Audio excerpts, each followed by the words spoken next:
Nous nous dispersons, nous nous épuisons. Mais quel est alors l'essentiel?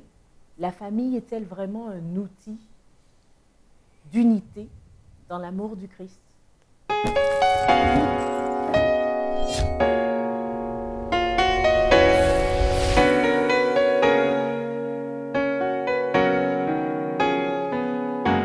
Chers amis, c'est un plaisir de vous avoir pour cette dernière étude autour de la famille en compagnie de Bruno et d'Eddie Michel. Bienvenue.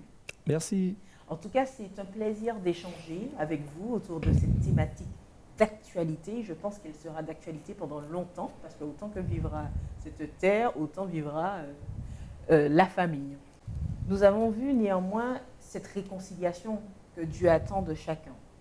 Et les difficultés opérées même au sein des familles, les divergences qu'il peut avoir, que ce soit entre conjoints, que ce soit entre enfants. Mais néanmoins, j'aimerais que l'on puisse s'attarder sur des prophéties en introduction de cette étude biblique qui mentionnent, par exemple, la prophétie de Malachie, qui mentionne le fait que je vous envoie, en parlant de Dieu, je vous envoie le prophète Élie, le prophète avant que n'arrive le jour du Seigneur. Il ramènera le cœur des pères vers les enfants et le cœur des fils vers leur père. Alors j'aurais aimé savoir, que pensez-vous déjà de ce verset? On aurait dit une réconciliation qui s'opère. Qu'est-ce que ça signifie? Est-ce qu'en fait toute divergence sera écartée? Est-ce qu'en fait tout scepticisme familial, intellectuel entre membres de famille sera écarté? Dites-nous plus un peu sur cette prophétie. Par rapport au fait que Jésus appelle Élie qui doit venir, je me dis qu'effectivement, quand Élie est venu, c'est que ça n'allait vraiment plus au temps d'Élie. Donc si Jésus fait le parallèle, ça veut dire qu'au moment qu'il va envoyer le nouvel Élie, ça veut dire qu'on va se retrouver dans une situation semblable, c'est-à-dire qu'une situation où il faille envoyer un messager de Dieu pour rétablir les choses, pour ramener les cœurs vers Dieu, en fait. C'est ce qui mettait en place. Est-ce que Bruno, tu peux quand même rappeler qui était Élie? Oui, effectivement. Élie, c'est un grand prophète qui est, je pense que beaucoup connaissent Élie pour ce qu'il a fait au mont Carmel par rapport au fait où le peuple était tourné complètement vers Baal par rapport à Jézabel, par rapport au roi Akab qui était marié avec Jézabel et qui avait plongé en fait le peuple vers l'idolâtrie, vers le Baal et Dieu a suscité Élie qui est venu pour interpeller ses dirigeants, interpeller le peuple pour leur dire qu'ils se sont éloignés du vrai Dieu, en fait. Et nous avons encore en tête de ces Élie contre les fameux 400 prophètes de Baal, où ceux-là ont pendant longtemps appelé Baal à ce que la pluie puisse revenir, parce qu'il n'avait pas plu pendant 3 ans et demi, nous connaissons l'histoire. Et nous savons qu'effectivement, que Dieu s'est révélé de façon éclatante et nous avons pu voir effectivement que le seul et unique Dieu a répondu en faisant le feu descendre du ciel.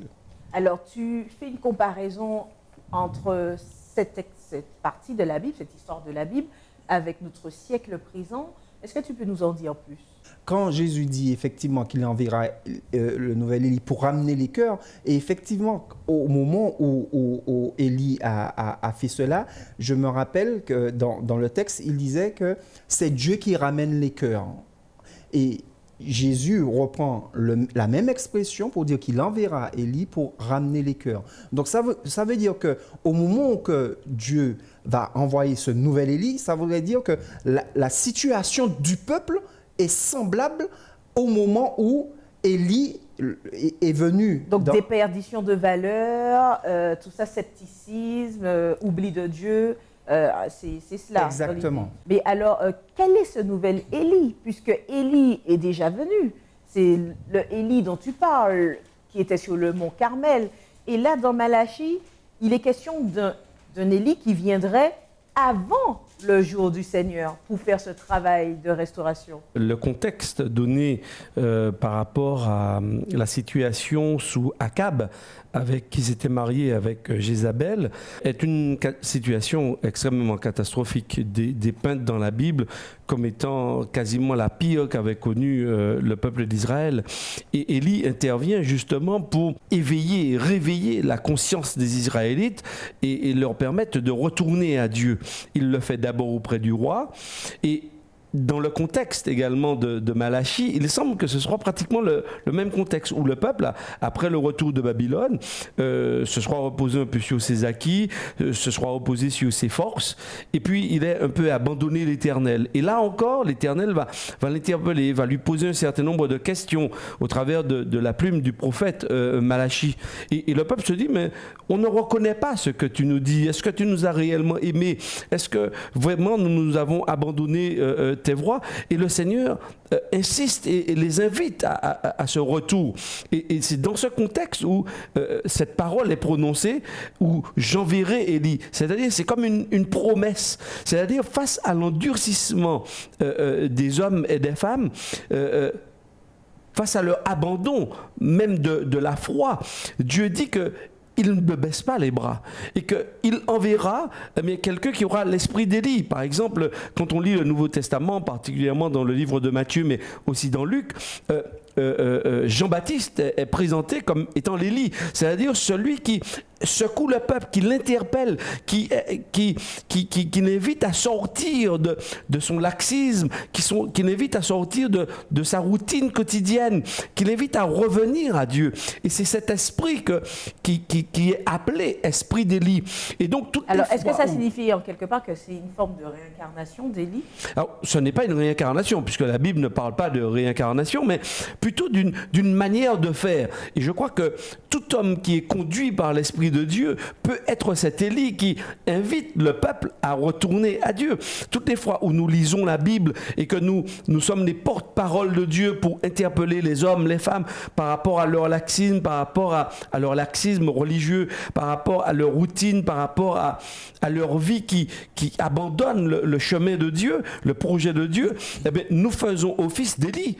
Parce qu'il faut qu'il y ait des hommes et des femmes qui soient investis par l'Esprit de Dieu et qui s'adressent également aux populations, que ce soit par le biais d'Internet, par le biais des églises ou autres, mais qui s'adressent aux hommes pour les inviter à retourner à Dieu, au Dieu véritable, parce que ce Dieu-là est fidèle et il tient parole. Alors j'entends, Eddy Michel, que tu nous incites à être cet Élie dans notre environnement, mais Malachie 3 nous mentionne néanmoins qu'avant le jour du Seigneur, le prophète Élie viendrait. Alors tu mentionnes néanmoins que ça pourrait être Jean-Baptiste, mais le jour du Seigneur, entre-temps, tarde à venir. Alors qu'en est-il de ce rapprochement des cœurs des pères vers les enfants et du cœur des fils vers leur père? Oui, on peut dire que elle est réitérée parce que effectivement Jean-Baptiste est venu préparer la venue de Jésus. Il est venu appeler le peuple à la repentance. Et nous voyons que pour la seconde venue de Jésus-Christ, il doit effectivement, comme Eddy le disait, avoir de nouveaux Élie qui prépare, qui appelle à la repentance pour le second retour de Jésus. Donc il y a un autre Élie qui doit venir. En fait, pas à proprement parler comme Jean-Baptiste, mais autant qu'il y a de messagers de Dieu qui ont cet esprit-là dont Eddy parlait, que nous voyons dans la Bible, cet esprit d'appeler les gens à la repentance, d'appeler les gens à revenir à Dieu, à se préparer pour rencontrer Dieu. D'ailleurs, nous le voyons, si nous prenons Malachie 3 au verset 2, il est dit « Qui pourra soutenir le jour de sa venue? Qui restera debout quand il paraîtra? Car il sera comme le feu du fondeur, comme la potasse des foulons. Il s'assiera, fondra et purifiera l'argent. Il purifiera les fils de Lévi. Il épurera comme on épure l'or et l'argent. Ils présenteront à l'Éternel des offrandes avec justice. » Voilà. Donc, nous voyons qu'en fait, que nous devons en fait préparer pour la venue de Jésus, en fait. Mais alors, je mets en parallèle cette prophétie de Malachie 3 et aussi le verset de Timothée qui nous dit que dans les derniers jours, les gens seront fanfarons, amis de l'argent et autres. Alors, comment mettre sur la même bascule, la même balance, le fait qu'il y ait ce temps de repentance, ce temps de rapprochement, d'unité des cœurs, et parallèlement, ce temps où justement l'Esprit de Dieu se retire de la terre. Il y a même un verset qui dit cela, tiens. Oui, oui, tout à fait. Mais c'est exactement ce qu'on disait par rapport au temps d'Élie, justement, où on voyait que c'était exactement, les gens étaient comme 2 Timothée 3 le dit, les gens seront rebelles à leurs parents, fanfarons, calomniateurs, irreligieux, qui veut dire ne s'intéressant pas à la chose religieuse, ne s'intéressant pas à Dieu. Et nous voyons qu'effectivement, il est nécessaire qu'il y ait des Élis, des messagers de Dieu qui rappellent les gens au souvenir de Dieu, qui rappellent les gens à revenir vers Dieu, en fait. Donc, c'est complètement en fait, en adéquation, effectivement, du fait de la situation du moment, dans les temps de la fin, qu'il est nécessaire qu'il y ait des messagers de Dieu qui appellent les gens à revenir à Dieu, en fait. Alors, juste pour vous donner quand même un petit texte, parce que la Bible doit quand même être mise en avant. Dans l'Évangile selon Matthieu, chapitre 11, le verset 14, Jésus parlant justement et témoignant de Jean-Baptiste, va lui-même dire au verset 14, si vous voulez le comprendre, c'est lui qui est l'Élie qui devait venir. Donc, clairement, le texte identifie Jean-Baptiste comme étant l'Élie. Maintenant, celui qui devait venir, c'est Jésus. Parce que nous savons que c'est lui le Seigneur des Seigneurs. C'est lui qui vient sauver l'humanité. Et c'est vrai que si on prend ce parallèle avec la fin des temps, on peut dire que l'Élie qui doit venir, c'est un mouvement religieux qui va aussi prêcher la repentance, qui va inviter les hommes et les femmes, un peu comme le message d'Apocalypse 14 qui dit « Craignez Dieu et donnez-lui gloire, car l'heure de son jugement est venue ». Ça veut dire qu'il y a des hommes et des femmes qui vont comprendre que ce message est d'actualité et que certainement on a abandonné l'adoration du véritable Dieu et ils vont se mettre à proclamer ce message, ce retour à Dieu. Maintenant, dans un deuxième temps, par rapport à ce que tu disais, ramener le cœur des pères aux enfants et des pères des enfants vers le Père, on peut lire ça sur plusieurs niveaux, on peut avoir plusieurs niveaux de lecture par rapport à cela. C'est vrai que ça peut être dans le cadre du foyer, où Dieu, effectivement, avec des hommes et des femmes qui le reçoivent, eh bien, va ressouder les liens de la famille. Il y aura donc des familles fortes, des familles qui vont toujours témoigner de ces valeurs fondamentales que Dieu voudrait transmettre. Mais on peut le lire également dans une autre lecture, dans le rapport à Dieu, la relation avec Dieu. Et effectivement, Dieu, c'est notre Père, mais Dieu a tout fait pour se rapprocher de nous. Maintenant, est-ce que nous aussi, dans cet amour que nous allons déceler chez Dieu, eh bien, ça va toucher les fibres les plus profondes de notre être pour que nous puissions aussi nous tourner vers lui et l'accueillir, parce qu'il doit revenir. Nous le prêchons en tant que croyants adventistes du 7e jour. Nous disons que Jésus revient bientôt, mais il ne suffit pas simplement de le dire, il faut le croire, il faut le vivre, il faut aussi pouvoir permettre à ceux qui nous entourent d'entendre parler de cette vérité que la Bible nous révèle. Alors dans vos propos, vous mentionnez le fait que le prophète Élie peut être tout en chacun par rapport à son entourage, ou ça peut être un mouvement. Mais c'est vrai que l'emphase est mise sur le prophète Élie. Alors peut-être parce qu'il y a une caractéristique particulière de ce prophète. Est-ce que vous pouvez partager les particularités de ce prophète? Pourquoi l'accent est mis sur Élie et non pas un autre prophète de la Bible? Pourquoi Élie? Parce qu'effectivement, nous voyons que dans les derniers temps, par rapport à ce que tu disais, dans 2 Timothée 3, que les temps seront difficiles, que les gens seront irreligieux. Donc nous nous retrouvons par rapport à la même époque où les gens n'étaient pas du tout sur le vrai Dieu, mais ils étaient complètement dans la débauche, vers d'autres dieux. Donc nous voyons cette similitude, pourquoi Dieu appelle Élie. Et Jésus fait référence à Élie au moment de Malachie, parce que nous retrouvons à peu près les mêmes caractéristiques que nous retrouvons dans le monde. Donc, c'est pour vraiment faire appel, nous mettre en tête qu'il nous faut revenir à Dieu. La Bible met l'accent sur Élie à plusieurs reprises. Et on est en droit de se poser quand même cette question, parce qu'il y a eu plusieurs prophètes de la Bible. La plupart des prophètes ont eu quand même la vie extrêmement dure. Certains ont été déportés, certains ont été flagellés, etc. Mais on ne parle pas autant d'eux. Mais c'est vrai qu'Élie a une caractéristique particulière. C'est vrai qu'il s'oppose véritablement à Baal. Il y a cette action justement sur le mont Carmel où il y a ces 400 prophètes. Il demande au peuple de se positionner véritablement pour Dieu. Il y a une action miraculeuse de Dieu par rapport à cela qui répond devant le peuple. Il y a ce carnage derrière, il y a l'éradication totale. Et peut-être que ces éléments-là aussi sont liés au temps de la fin. Maintenant, Élie, c'est aussi quelqu'un qui va être enlevé au ciel. On n'en parle pas pour les autres prophètes. Mais pourtant, lui, c'est le prophète, en tous les cas, dans la Bible, qui est... Après son ministère, en fait son ministère dure le temps où il fait cette prédication, où il y a le temps de la sécheresse, lorsque l'eau revient, et ensuite Dieu l'enlève, il est enlevé du ciel. Et je crois que ce n'est pas pour rien que la Bible parle de ce prophète, c'est resté dans les mémoires, parce qu'effectivement, son ministère, quand même, a été marqué par cet enlèvement. Et je crois que là aussi, on retrouve Élie, par exemple, lorsque Jésus sera sur la montagne de transfiguration, les apôtres vont laisser comme témoignage bien, que Moïse était là, qu'Élie aussi était là. Mais s'il est monté, il dit Michel, il peut, avant le jour du Seigneur, redescendre.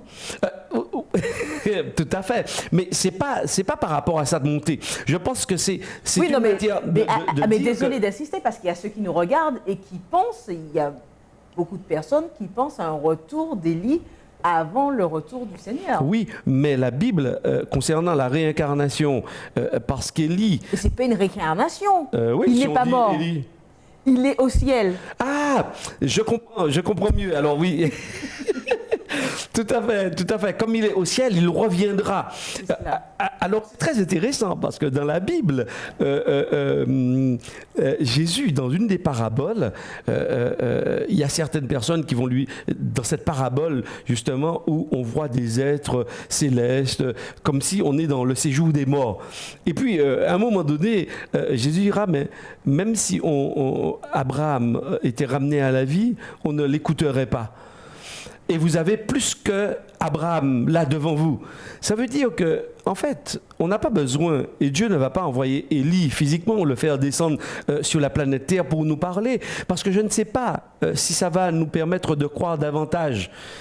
Premièrement, et deuxièmement, comment on saurait que c'est Élie? On ne l'a jamais vu. Maintenant, je crois que ce qui est très intéressant, c'est le message que Élie transmettait. C'était cette volonté de faire la volonté de Dieu. C'était de rester aussi marqué par rapport au dévoiement du peuple d'Israël. Lui, il est resté fidèle à Dieu. Il était presque seul contre tous. Et c'est vrai que c'est aussi l'attitude de Jean-Baptiste, d'ailleurs. Il s'est retrouvé pratiquement seul contre tous. Mais c'est aussi, à la fin, les caractéristiques de ceux qui vont continuer à prêcher le message de Dieu et qui seront seuls contre tous. Donc, on retrouve ces caractéristiques et ces hommes et ces femmes vont continuer à inviter les hommes à revenir à Dieu. Et c'est le message d'Élie qui est important. C'est pas Élie en tant que personne, mais c'est le message qu'il portait. Et je crois qu'il ne faut pas qu'on se trompe parce que parfois, oui, on voudrait que Dieu fasse des miracles grandioses, extraordinaires pour que l'on croie. Jésus, à un moment donné, dans l'évangile de Jean, il va faire un miracle. Il va accomplir, il va nourrir plus de 5000 hommes et enfants, femmes et enfants. Et à un moment donné, la foule va chercher Jésus. Et Jésus va leur dire, mais vous me cherchez, non pas parce que j'ai accompli non pas parce que je suis qui je suis, mais parce que vous voulez que vos assiettes soient remplies. En fait, les miracles ne nous poussent pas forcément à la foi. Et c'est ce qu'il faut que l'on comprenne forcément. Mais comment expliquer par rapport à ce que tu dis, l'expérience d'Élie avec la veuve de Sarepta, où néanmoins il y a eu un miracle par rapport à son pot d'huile, sa farine et autres qui n'ont jamais manqué? Oui, mais on va découvrir que c'est quand même une femme de foi. Mais est-ce que justement sa foi n'est pas née de ce qu'elle a vu Non. en termes de miracle Non. à côté d'Élie? Alors, c'est très intéressant cette histoire parce que la foi ne naît pas du résultat, mais la foi, elle précède le résultat. Parce que, en fait, Élie va lui dire, prépare-moi d'abord. Et cette femme de dire à Élie, mais moi je n'ai plus rien à manger. J'ai juste à manger pour mon fils et moi. Quand nous mangerons de cette nourriture, eh bien, nous allons mourir parce que je n'ai plus rien. Et Élie ose lui dire, fais d'abord pour moi. Mais il faut avoir une vraie dose de foi, parce qu'elle ne voit pas le miracle. Elle ne sait pas si ce que Élie est en train de dire va se réaliser. Or, on découvre que cette femme va mettre en œuvre sur le champ ce qu'Élie dit. Et elle fait, et elle donne à Élie. Lorsqu'elle fait cet acte, lorsqu'elle pose cet acte de foi, le pot a toujours de la farine et la cruche a toujours de l'huile. Donc le miracle, il est où? Fait Il est après. avant la foi ou après? Non, elle avait la foi. Et c'est parce qu'elle a la foi que le miracle se produit. Mais le miracle ne se fait pas pour avoir la foi. Elle a déjà la foi. Et c'est ce que Jésus attend de nous. C'est que nous ayons d'abord foi en lui. C'est-à-dire qu'on sache qui il est. Et c'est ça la problématique. C'est que souvent, on veut avoir des preuves que Dieu existe. On veut avoir qu'il fasse des miracles pour que nous croyions en lui. D'ailleurs, les Juifs ont eux-mêmes posé cette question à Jésus. Mais quel genre de miracle feras-tu pour que nous croyions en toi? Et ils voudraient que Jésus fasse des miracles beaucoup plus grands que ce que Moïse a accompli. Parce que Moïse aussi, c'est l'un des grands prophètes et faiseur aussi de miracles. Mais Jésus leur a dit non. Moi, je ne vous donnerai d'autres signes, mais que celui de Jonas. C'est-à-dire ma mort et ma résurrection. Et pourtant, en dépit de tout, on continue à ne pas croire en Jésus. Pourtant, Jésus est sorti victorieux du tombeau. L'apôtre Paul nous dira que Jésus s'est montré à plus de 500 personnes pour montrer visiblement qu'il était vivant. Et pourtant... Alors, par rapport à tout ça qui semble si réel, si tangible, et moi qui suis à côté de toi, voilà, tu bouillonnes, Eddie. Mais comment, justement, faire que ce bouillonnement puisse impacter non seulement ma famille, mes enfants et mon environnement? Oui, tout à fait. Mais par rapport à la question que tu poses et par rapport à ce qu'Eddie disait, nous voyons qu'en fait, que c'est une question de foi. D'ailleurs, l'apôtre Paul dit « J'ai combattu le bon combat, j'ai gardé la foi ». Pour nous, souvent, nous pensons que la foi, c'est un mot magique. Et en fait, la foi, c'est garder confiance en Dieu. C'est avoir confiance en Dieu. Et Dieu, ce qu'il travaille justement, c'est cette confiance-là. Et c'est pour ça que quand on fait référence à Élie, on voit que c'était un homme de foi. Quand on fait référence à Jean-Baptiste, on voit que c'était des hommes de foi. Et par rapport au fait qu'on revienne à Élie, quand on regarde le reste de la prophétie par rapport à ce qu'Élie disait, nous voyons qu'Élie, effectivement, a été transmué. Et les derniers habitants de la terre qui auront la foi seront également transmués. Donc, Dieu nous appelle à faire cette liaison avec Élie et à ce qu'on est appelé à être aujourd'hui. C'est-à-dire que nous sommes appelés à être les Élie aujourd'hui.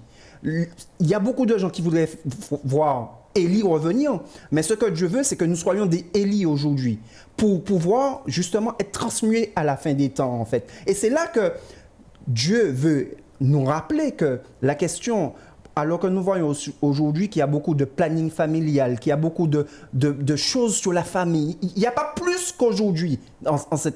Pourtant, c'est là où les familles vont le plus mal. Alors justement, après tout ce trimestre sur la famille, et comme le temps court, quelle devrait être la chose à retenir ou la chose qui vous aurait marqué et que vous auriez aimé que les auditeurs puissent retenir? Alors, j'aimerais que vraiment que les auditeurs retiennent que la vie n'est pas facile, c'est vrai, mais que Dieu ne nous abandonne pas. Et en dépit des difficultés auxquelles on peut être confronté, en dépit des stades dans lesquels on peut se retrouver aujourd'hui, par rapport à notre âge, par rapport au nombre d'années de mariage, etc., par rapport au célibat, rien n'est jamais perdu avec Dieu. Et il y a de l'espoir. Et justement, ce qui m'interpelle, peut-être par rapport à cette dernière étude, c'est comment est-ce que nous allons réagir face à ce message de retour à Dieu? Parce que Élie, son message, c'est le retour à Dieu. C'est fondamentalement son message. Retourner à Dieu, au véritable Dieu. N'adorer que lui. Comment est-ce que nous réagissons? Est-ce que nous sommes accoutumés aujourd'hui à ce message? Est-ce que nous sommes insensibles? Eh bien, j'aimerais inviter tous nos auditeurs, vraiment, des téléspectateurs, bien, à vivre pleinement et à croire que Dieu est vrai et qu'il peut nous aider dans nos difficultés. Il peut nous aider à guérir de nos blessures. Il peut ressouder nos foyers. Il peut rallumer les petites flammes qui peut-être parfois vacillent ou qui semblent s'éteindre. Eh bien, Dieu est capable. Maintenant, si on n'est pas marié, eh bien, Dieu peut nous permettre aussi de vivre un célibat heureux. Il peut permettre à nos jeunes d'être équilibrés dans la vie. Moi, j'invite à insérer, à mettre Dieu et à vivre une expérience avec lui pour que quelle que soit la situation dans laquelle on peut se retrouver, eh bien, on soit heureux, on soit épanoui parce que nous savons en qui nous plaçons notre confiance. On ne la place pas en nous, mais on la place dans celui qui est mort et ressuscité pour nous. Merci, Eddie Michel. Est-ce que tu as une conclusion pour ce trimestre? Je voudrais juste ajouter que par rapport à ce que la Bible dit, le juste vivra par la foi. Et effectivement, n'oublions jamais que la foi n'est pas un mot magique. La foi, c'est garder confiance en Dieu. Donc, que ce soit dans nos familles, à l'église, ce que Dieu veut que nous fassions, c'est de combattre le bon combat, c'est-à-dire de se battre pour garder confiance en Dieu. Merci Bruno. Merci à vous de nous avoir suivis tout au long de ces études tournées vers la famille. Nous vous donnons rendez-vous en prochain numéro d'Autrement dit sur la thématique de la bienfaisance. En d'autres termes, quelles actions porter auprès des nécessiteux.